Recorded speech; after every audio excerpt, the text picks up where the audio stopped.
320 million miles from Earth, a spacecraft is about to attempt the impossible. Rosetta is going to catch a comet and send a lander onto its surface. We're attempting something unparalleled in spaceflight. It's got to be one of the most challenging missions I've ever been privileged to be involved with. The comet is traveling at 41,000 miles per hour. Every second, tons of gas, ice and dust erupt from its surface. Landing on this monster is a colossal undertaking. We're going to scratch and sniff the surface to get a real idea of what the comet is made of. If successful, this mission can answer one of mankind's biggest questions: how life began on Earth. By unlocking comets, we can really hope to unlock the whole story of the origin of the building blocks of life.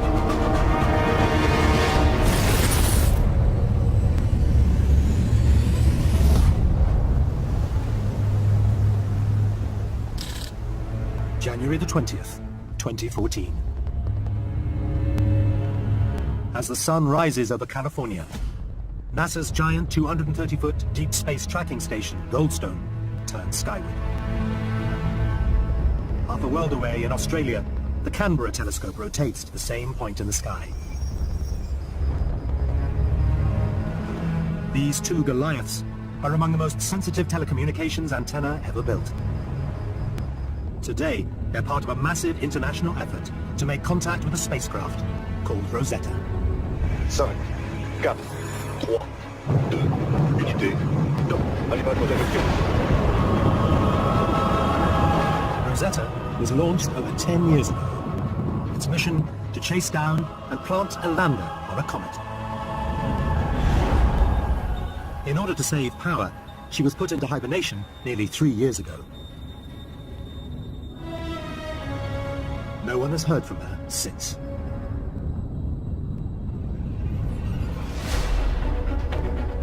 The telescope's data is streamed live to the European Space Agency's mission control in Darmstadt, Germany. The world's press has gathered here because at 10 a.m., Rosetta should wake up and begin the final phase of its daring mission. 30 years of planning, $1.7 billion of investment, and the reputation of some of the world's most influential scientists and engineers hang in the balance. We've never done this before. Professor Mark McCaughrean is one of the European Space Agency's most senior scientific figures and champion of their high-cost, high-risk mission to an alien world. If Rosetta doesn't wake up, we just don't have a mission. We can as well go home and just start working on something else. If it doesn't wake up today, we don't have anything. Dr. Matt Taylor, project scientist. He is in charge of the scientific instruments on board Rosetta. It is a really big day today. I'm feeling apprehensive, but also pretty confident that we're going to get Rosetta back after 31 months of hibernation. It was designed to do this, but there's always a little bit of apprehension when you're waiting. Andrea Akomatsu heads up Rosetta's flight team. He is ultimately responsible for getting Rosetta to the comet safely. We're convinced we've done all what we could to design the spacecraft to survive. We're also convinced the spacecraft can make it. But technically speaking, there are many things that can go wrong.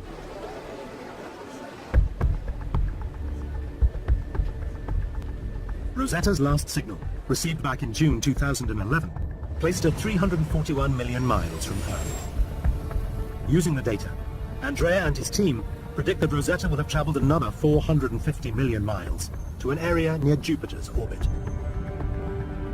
This is where NASA's telescopes now point.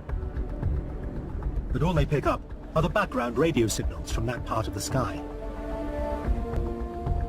Rosetta has been programmed to fire a radio pulse back to Earth to verify that it is awake. Its signal should create a spike above the background noise. Finding Rosetta is a massive challenge. The spacecraft is but a tiny speck in infinite space. Its core no bigger than a family SUV, its solar panels shorter than the length of 2 articulated lorries. But inside this tightly packed bundle is a marvel of engineering. An automated laboratory full of scientific equipment and cameras. And at its center, a lander the size of a washing machine, called Philae. Rosetta is going to try and plant Philae on one of the most enigmatic objects in space. Comets are primordial, city-sized boulders of ice and dust that roam the outer solar system beyond the planets. But sometimes one of these distant comets gets knocked off course and comes much closer to Earth. As they do so, they put on an incredible display. These are the comets we see in the night sky. Rosetta will follow one of these icy travelers as it becomes active on its journey around the sun. To get next to a comet and accompany this comet as it barrels into the inner solar system, that's difficult. So that's a first. This is the first time we've ever deployed a lander on a comet. We're going to scratch and sniff the surface to get a real idea of what the comet is made of. Rosetta has got to be a 10 out of 10 in terms of the challenges that we face among the missions I've ever been involved in. Rosetta presents a once-in-a-lifetime opportunity to answer some fundamental questions. What are comets made of? What can they tell us about how our solar system evolved? And most importantly, do they contain the essential ingredients of life? Comets are more or less unaltered since the birth of the solar system. They've got water in them, dust in them, maybe even complex organic molecules, the origin of the building blocks of life. But before Rosetta can attempt to do all this, first, it has to wake up.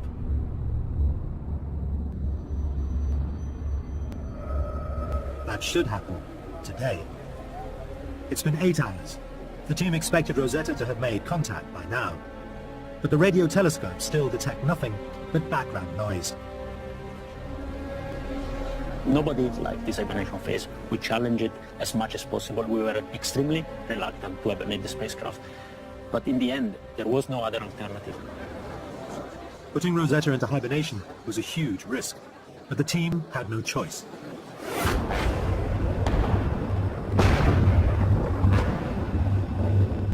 In the run-up to Rosetta's launch, a series of fatal flaws with the Ariane space program grounded Rosetta.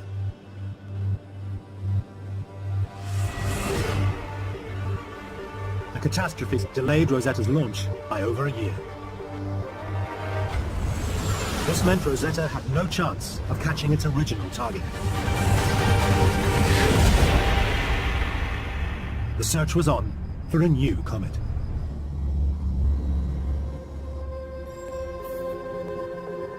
It needed to be large enough to land on and pass close enough to the Earth for Rosetta to reach it. The scientists chose this one, Comet 67P Churyumov-Gerasimenko, a giant 2.5-mile wide pristine relic left over from the birth of the solar system. But this comet had one major downside. It was right on the limits of the distance Rosetta could travel. To reach it, Rosetta would have to go 500 million miles from the sun, further than any other solar-powered spacecraft had ever gone before. At this distance, the solar panels would no longer provide her with enough power. Rosetta has some of the biggest solar panels ever put into space, but even those weren't big enough to operate the spacecraft safely when we were so far from the sun that the light intensity was only 4% of that which we get at the Earth. Faced with an impossible situation, the team came up with a bold plan. To save power, they would put Rosetta into hibernation. It would mean shutting down almost all of Rosetta's electronic systems, including her gyro stabilizer, the instrument that was keeping her pointing in the right direction. One of the main things on board the spacecraft is the system that keeps it stable, and that takes too much power, so we had to turn that off. But the problem with that immediately is that the spacecraft might start drifting away from the sun and not get any power anymore. With no power, we can't run the critical heaters, and we need heaters inside the spacecraft to keep things like the fuel lines from freezing up, because if they freeze up, we lose the mission completely.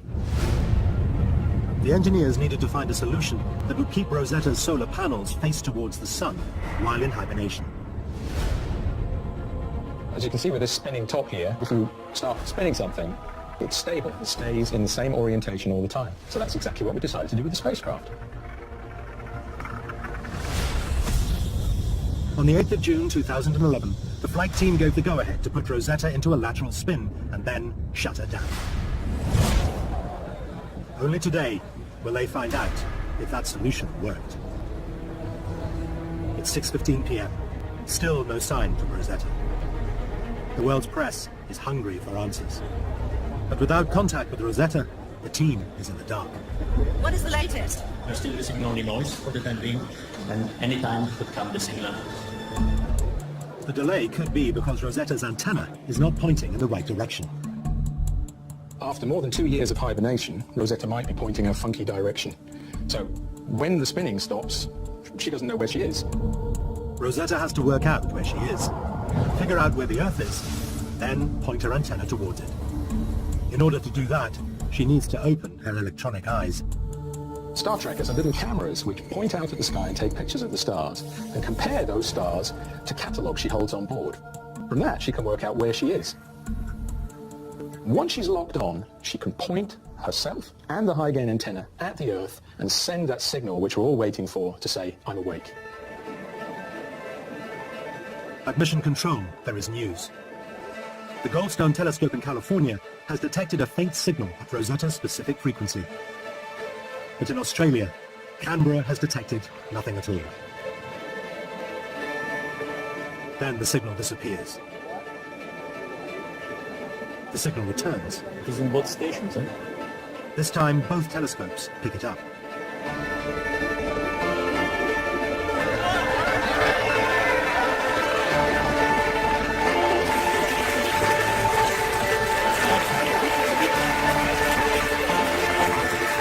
We made it. Yes. We can definitely see the signal from Rosetta. You can see it on the screen. After nearly 3 years in hibernation, Rosetta has come back to life. Without today, we didn't have a mission, and now we have one of the most audacious missions ever made. This is it. It's the beginning for us, the scientists, the operations crew. We're to get moving with the operations and do the science that we've been promising to do. It's the beginning of the venture. The beginning of the beginning, yes.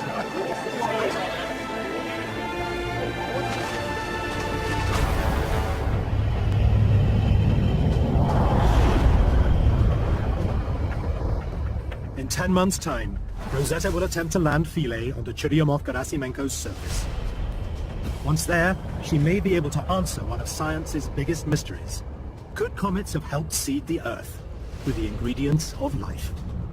The countdown to the landing has begun.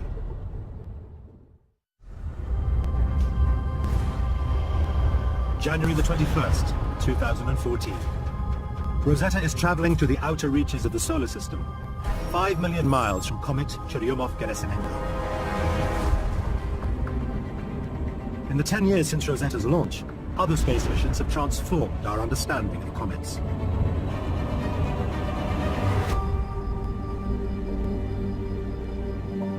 A NASA probe called Stardust was probably the most significant. Oh, that's cool. Quite a trail. Your spec has a great view. In 2006, it returned to the Earth with a precious cargo of comet dust from the halo of a comet called Wilt 2. All stations, main chute is open. We're coming down soon.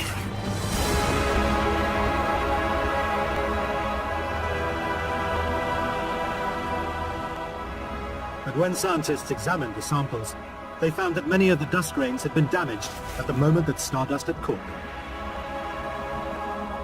Unlike the dust in my house, which is like pebbles and really hard stuff, the stardust coming off of the comet is what we call friable.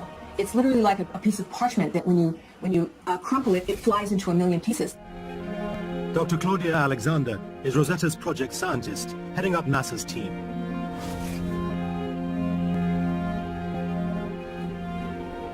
In the last 8 years, NASA scientists have been able to examine a few hundred dust grains collected from the Stardust mission.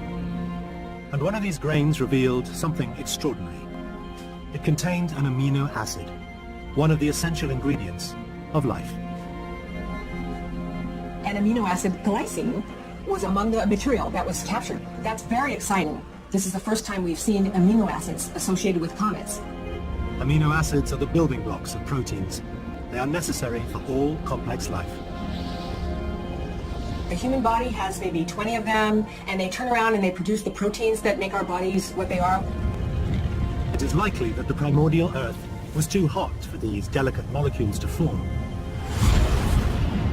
So for years, scientists have wondered how these intricate molecules came about.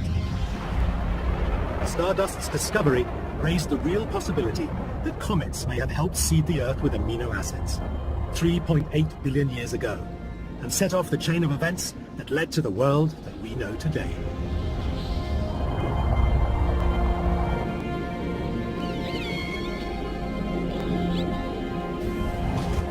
If the team is able to land on the comet and drill down beneath its surface, they may discover even more of these essential ingredients of life.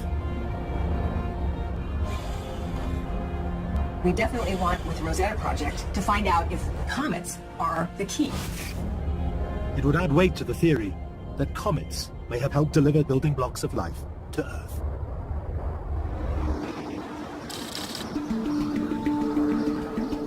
But just getting Rosetta into a position where it can land Philae is a gargantuan task. The comet is travelling about 100,000 kilometres an hour.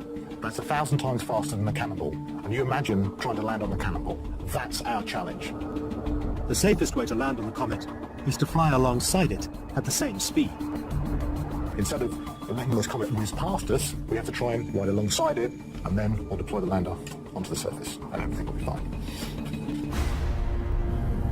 When Rosetta launched, she didn't have enough speed to travel straight towards the comet, so she had to perform a series of special speed-boosting maneuvers called gravity assists, or slingshots. The first was around the Earth. Rosetta's flying along in her orbit around the sun, and the Earth catches up from behind and grabs a hold of it with gravity. The Earth's powerful gravitational force caught hold of Rosetta and hurled the craft out into space, just like a stone in a slingshot. It flings Rosetta off at higher speed and on a new trajectory. The Earth's slingshot accelerated Rosetta to 76,000 miles per hour. The flight engineers coordinated another 3 Rosetta slingshots, twice more around the Earth and once around Mars. Finally, in 2011, Rosetta was on target to catch up with Churyumov-Gerasimenko, the first spacecraft ever to match a comet's speed.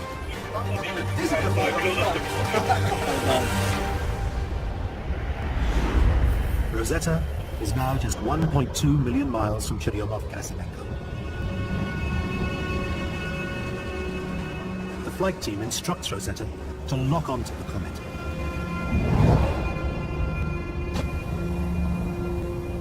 Message received. Rosetta's navigation cameras scan the heavens. One tiny dot stands out.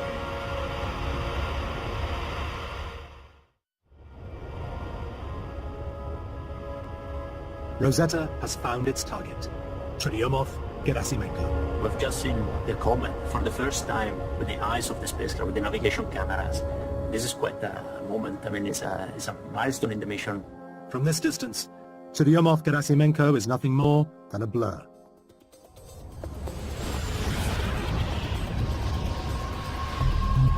The scientists must take a closer look. They need to characterize the comet and spot potential hazards before Rosetta goes into orbit around it. This is it.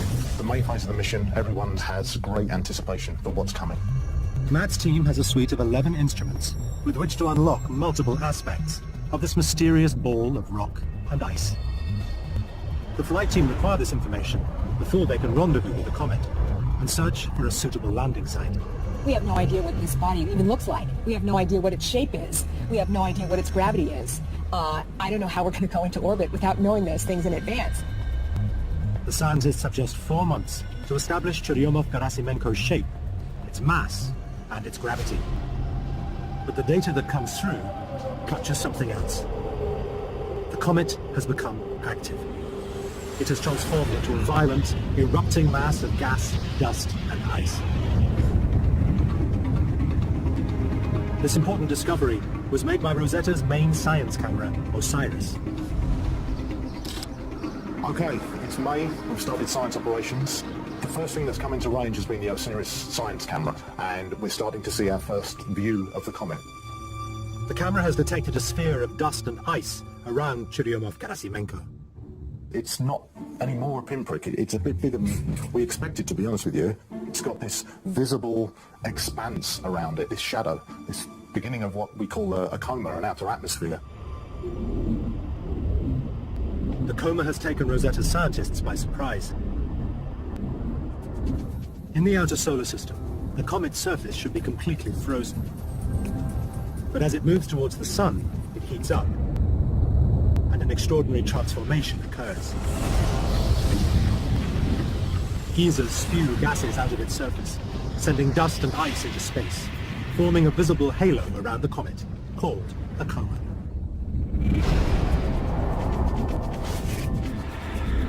The latest pictures show that this explosive activity has begun earlier than predicted. Sending Rosetta into this storm could be a huge challenge with great risk. We will see what has been done. For Andrea and the flight team, this is a real cause for concern. Now that we are approaching the comet, we have to be extremely careful. Gases coming out of the comet travel with 600, 800 meters per second, so are very fast. Rosetta's exceptionally long solar panels act like giant sails. Basically, the spacecraft is blown away from its position by the wind. The comet's gas jets currently stretch 800 miles into space, but they are likely to get much bigger. Last time Comet Churyumov-Gerasimenko orbited the Sun in 2009, its coma extended hundreds of thousands of miles. The more we wait, the closer the comet is to the Sun, the more active will be, the more gases will come out of the comet, and the more our orbit and the lander itself will be disturbed. It will be bigger, earlier, therefore we have to try and get things done quicker.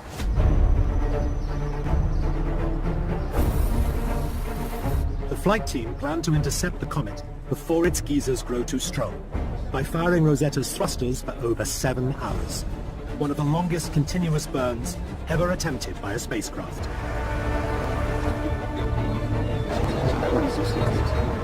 They send instructions to Rosetta. Rosetta confirms its rockets have ignited. The record burn pushes Rosetta into the comet's path. They will rendezvous in 3 months' time.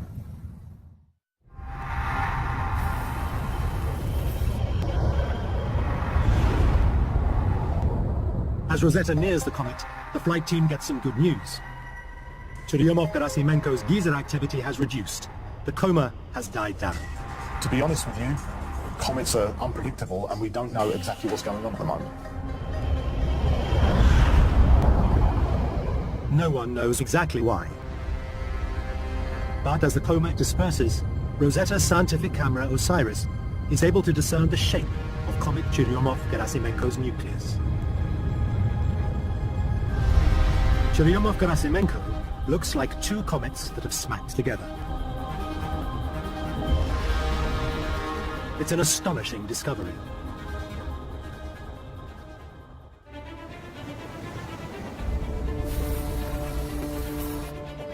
News of the comet's bizarre shape attracts press attention from around the world. They gather at Rosetta's mission control. Today, Rosetta will rendezvous with 67P Churyumov-Gerasimenko. After traveling 4 billion miles, the flight team are about to bring Rosetta into orbit just 62 miles above the comet.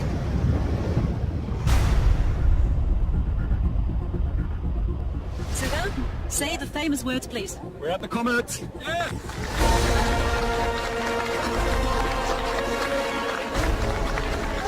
We have made history today. We're in the same orbit as a comet around the Sun, so we're rendezvous. First time ever, not bad. Rosetta's camera now has a front row view of one of the wonders of the solar system. The comet's two massive heads are set 3 miles apart. Its neckline is wider than 2 Empire State Buildings standing on top of each other. Just look at this object, it's astonishing. You've got volcanoes, you've got mountains, you've got geysers. Just the dynamic nature of this one object is really something. We see cracks, we see what looks like fissures. These are, I think, brand new types of features for a comet. Here we have an object that clearly has potential to reveal ancient secrets. We're at the threshold of learning, which is a great place to be. We've got boulders the size of a house. We've got these massive cliff-like structures. This is an alien landscape, and if you wanted to choose a very alien landscape, this comet has got absolutely everything that you could ever consider to be alien. You can see this comet's quite a crazy shape. I mean, not only is it double, but if you see in the pictures we have, there's structure all over it. So it's a crazy, crazy comet to try and land on. But we've got to get down there. So the first thing we have to do is pick a landing site.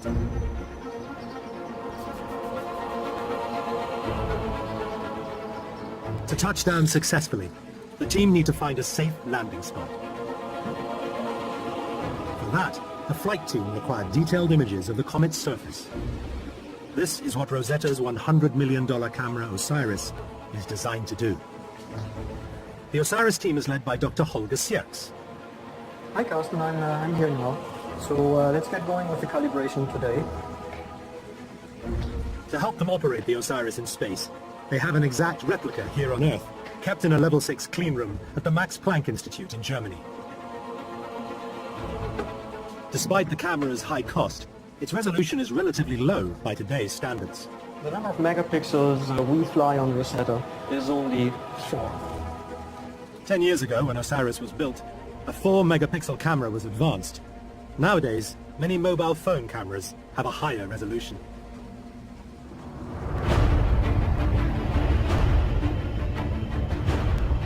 To get the level of detail in the images that the landing team need, Rosetta flies to within 20 miles of the comet's surface. At this distance, a single mistake from the flight team could be catastrophic. Over the coming days, OSIRIS will take hundreds of detailed images in a bid to find a landing site on this jagged, boulder-ridden comet.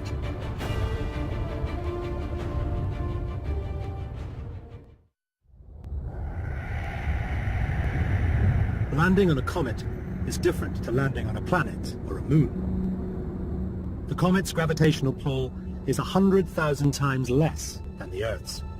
It's so weak that if you jumped off the surface of the comet, you would fly into outer space. The weak gravity means Rosetta can simply drop Philae a few miles above the comet. Philae gets pushed out of the back of Rosetta at a few centimeters a second, less than landing pace. And the very slight gravity of the comet will slowly pull Philae down onto the surface. It takes hours. But the weak gravity presents a problem at touchdown. So we're walking down to the surface of this comet, and we land. But it's not all over then, because we'll bounce. There's so little gravity on this comet that even at walking pace, you'll bounce off the surface and we won't have succeeded. So we've got to find a way of securing ourselves to the surface. Philae's designers spent years developing unique systems to stop Philae rebounding off the comet and flying back into space. Her 3 legs act like shock absorbers, cushioning the lander on impact. Each foot is fitted with an ice screw. The energy soaked up by the shock absorbers powers the ice screws, which will drill 4 inches into the crust. These plans were drawn up over 10 years ago. At that time, most astronomers believed that the comet's surface was hard, like ice. But a recent NASA Comet mission and data from Rosetta herself have revolutionized our understanding. Some parts may be very ice-like. We could also have areas that are more gravelly,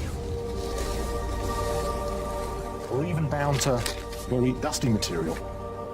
And once you consider the gravitational feel on the surface of the body itself is quite low, therefore this kind of feel that I have putting this material here would be totally different on the comet, totally alien, in that it would be more like putting a kind of gravel soup or a gravel cloud more than anything, where this stuff is loosely bound by gravity. The dusty, gravelly regions are not like anything we experience on Earth. If Philae lands in one of these regions, then its ice screws may not work. Luckily, Philae has a backup plan. 2 copper beryllium harpoons, which should secure Philae onto the surface with tough Kevlar cord. But these harpoons were also designed for ice.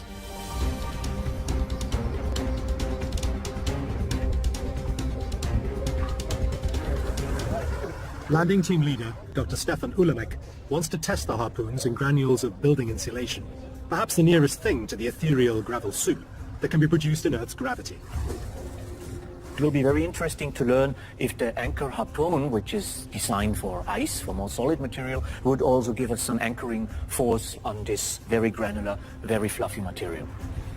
The harpoons will be fired into large wooden crates filled with this material. The worst thing that could happen is, of course, that we pull out the harpoon when we want to tension the lander to the ground. So it's interesting whether, although it's so soft, it gives enough resistivity that we can really tighten the lander to the surface, and this is part of the experiment we are doing right here. Just like the harpoons on Philae, a .01 ounce explosive propellant will detonate behind the spike, pushing it out of the chamber at a speed of 201 miles per hour. Okay, so let's do it. Okay, let's do it. Yeah. If the harpoons don't hold, then the likelihood of Philae securing itself onto the comet's surface will be greatly reduced.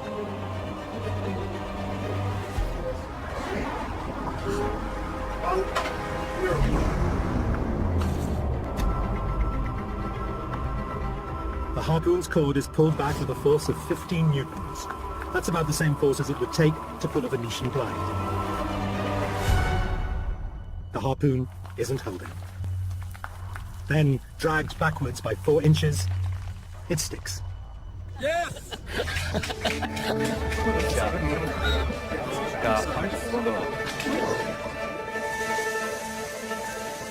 We're removing now with the vacuum cleaner the dust, so we see the harpoon as it was when it actually anchored. The reason for the harpoon's success? 4 3-inch long flukes that splayed out as the harpoon was dragged back through the loose material. Adding these simple strips of metal to the harpoon's design could save Philae's mission. But they'll only find out when they touch down.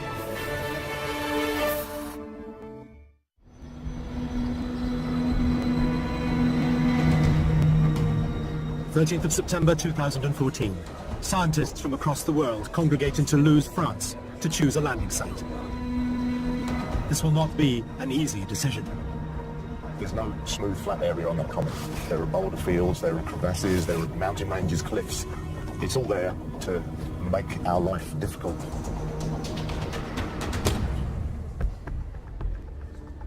Rosetta's team has narrowed down the choice to 5 possible landing sites. But 3 landing spots are ruled out by the team. Philae would have to pass through the comet's jets to reach landing site A, and that is too dangerous. Landing site B is littered with 329 boulders. If Philae lands on a boulder, it could tip over. If that happened, it could lose radio communication with Rosetta, and Philae's mission would effectively be over. Landing site I is rejected because it has rough terrain. They're down to the last 2.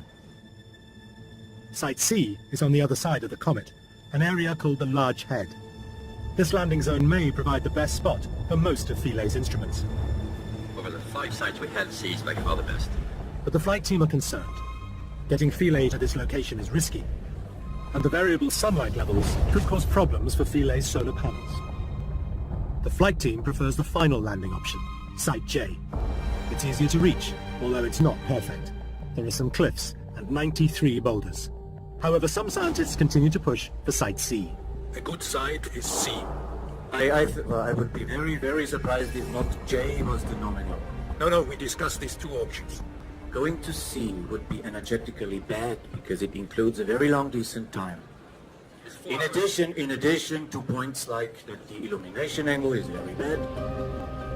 In the end, the team agree on the safest option. So the board has decided set J, so pressurized, as the nominal one, and site C as the backup. For me, there was no one brilliant landing site. We had to choose one that was the least bad out of all of them. That's really all I can say about J. Is It's risky. It may not work, but we're going to try our damnedest to make it work.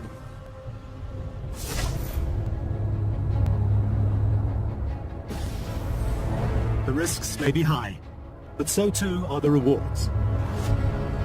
If they manage to secure Philae onto the comet's surface, then its suite of instruments can get to work. Wallace will photograph the surface. Concert will scan the comet's internal structure. SD2, a drill, will mine pristine comet material from 9 inches beneath the crust, and then deliver a sample to one of the most important instruments of all.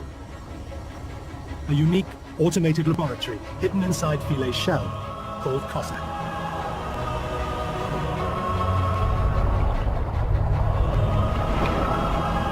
This could be a defining moment in science. The team hope that Cossack will find the special types of amino acids that are present in all living things. The so-called building blocks of life.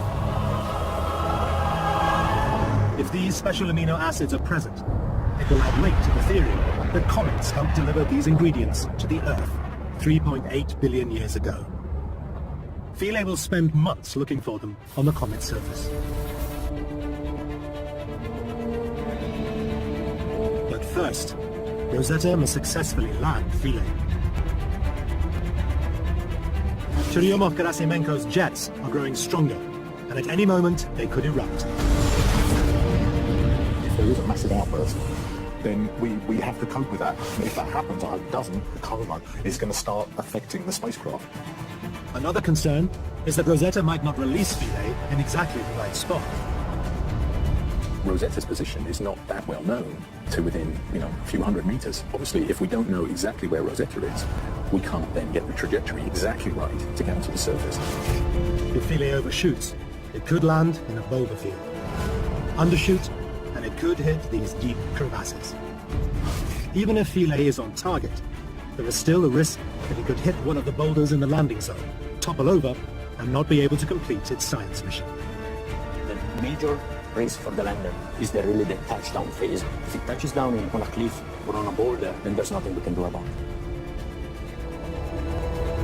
But if this daring mission, 300 million miles from Earth, achieves the seemingly impossible and secures its washing machine-sized lander onto the comet's surface, then this little spacecraft may answer one of mankind's biggest mysteries: how life came to exist on Earth. We're attempting something unparalleled in spaceflight, something that not only talks about engineering and technology and risks, but has the potential for opening up whole new vistas of our understanding of where we came from.